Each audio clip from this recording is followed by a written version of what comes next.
So, ayan, nakita nyo na. So, meron siyang stand. So, yun talaga yung pinili ko para maiba naman. And then, naghanap na rin ako talaga ng medyo mahal ng konti para kay mother.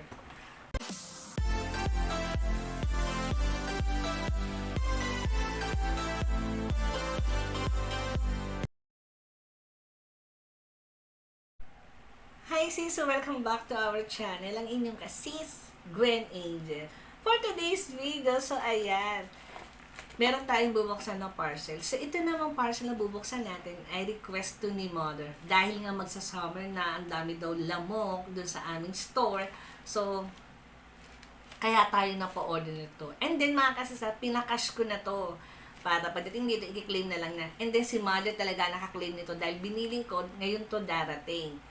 So, ayan. Although meron naman silang ginagamit doon. Sabi niya is hindi daw nakakapatay daw ng lamok. So, hinanapan niya, naghanap ako ng ganito, and then hindi lang palo-palo, para na rin siyang lamp.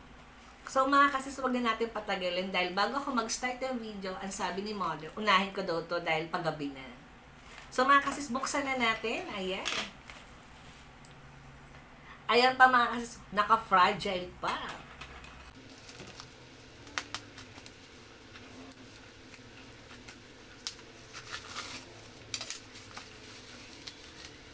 Thank you din sa seller dahil nilagay niya ng fragile yung aking items. So, ayan nakita niyo na. So, meron siyang stand. So, yun talaga yung pinili ko para maiba naman. And then, naghanap na rin ako talaga ng medyo mahal ng konti para kay mother.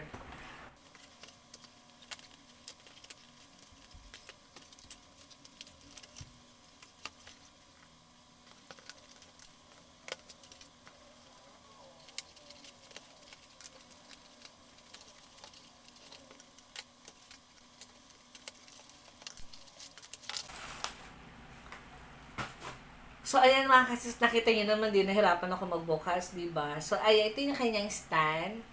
Then, ito yung kanyang mosquito lamp. So, hindi ko lang din alam kung nilalagyan ng battery to. Ay! Di-charge siya mga kasis. So, kailangan mo talaga siyang i-charge. So, ayan.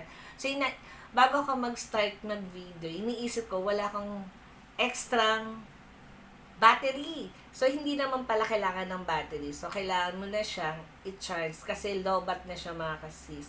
Siyempre, dito sa aking sala, wala naman kaming lamok. So, para to talaga sa tindahan. Oo, dahil request nga ni mother. Ayan. So, ayan mother. Binilan na kita ng mosquito. I don't know kung tawag dito. Pero meron na siyang stand. Ayan. Ang ganda. Nakakatawa naman. So, yun lang mga kasis. Maraming salamat. Sinamahan niyo ako dito sa ating mosquito lamp para kay mother. So, ayan. Maraming salamat. So, don't forget to like and subscribe.